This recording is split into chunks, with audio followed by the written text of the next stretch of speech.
télé, ça s'est passé d'une manière beaucoup plus lente et plus subtile.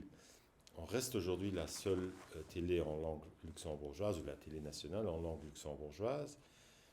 En 69, on était une télé dominicale. Donc, les dimanches à midi, vous mettez RTL, Highlight Kugelai en route, et vous aviez 2 heures de programme luxembourgeois, avec des magazines, avec de l'information, mais de l'information qui était déjà parfois vieille de 6 ou 7 jours. Et donc là, c'était le rendez-vous hebdomadaire des Luxembourgeois. Euh, bon, il y avait de tout là-dedans, mais il y avait vraiment un rendez-vous hebdomadaire avec la langue luxembourgeoise, avec les images du pays. Et c'était très bien pendant pas mal d'années, jusqu'à ce que la télé s'est fortement développée dans les autres pays aussi. Il y a eu la télé commerciale en Allemagne dans les années 80, il y a eu la télé commerciale en France dans les années 80, donc l'avènement de la 5, Canal+, et tout ça. Donc il y avait vraiment autour de nous, ça bougeait. Et les gens recevaient de plus en plus de chaînes dans leur câble, et des chaînes modernes, avec des séries, des films et tout. Et RTL, c'était une fois dimanche à midi, et on perdait énormément d'audience. Euh, alors, au début des années 90, l'ancienne équipe d'ILI avait décidé de faire un programme quotidien.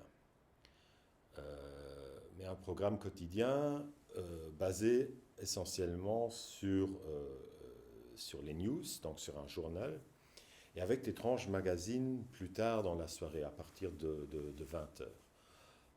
Donc à 19h30 un journal, et à 20 heures il y avait d'autres émissions. Le problème à l'époque, c'était que le prime time des autres chaînes commence à 20 heures.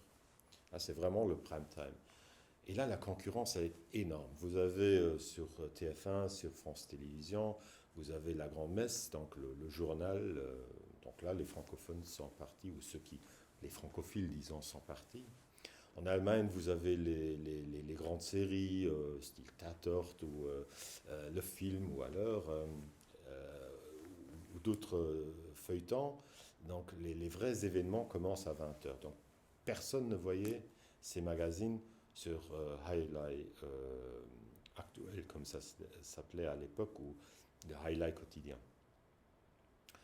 Euh, Ce qui veut dire que on avait un petit peu d'audience au départ, c'est clair, quand on avait lancé cette nouvelle chaîne quotidienne, mais au fil des années, les 3 premières années, l'audience chutait.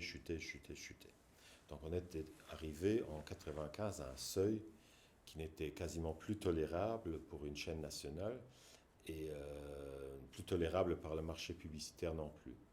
Alors on a changé tout à fait de concept, on a dit voilà, mais pourquoi vouloir concurrencer les autres sur leur prime time? Nous, on va créer notre propre prime time au Luxembourg, et le prime time, c'est entre 19 et 20 heures. Même si ce n'est pas un prime time, mais on va le dire aux Luxembourgeois que ça, c'est leur prime time. Alors, on a développé à l'époque, j'étais pas encore là, donc c'était l'équipe autour d'Alain Vervic. Ils ont construit un concept qui s'appelait Engston für Lützebusch, donc 1 heure pour le Luxembourg. Et on disait 24 heures sur 24, il se passe énormément de choses dans le monde, vous pouvez capter toutes les chaînes que vous voulez, mais tous les jours, prenez-vous 1 heure pour le Luxembourg entre 19 heures et 20 heures. Et alors, on avait créé la fameuse heure pour le Luxembourg, avec 30 minutes de magazine et 30 minutes de journal à 19h30.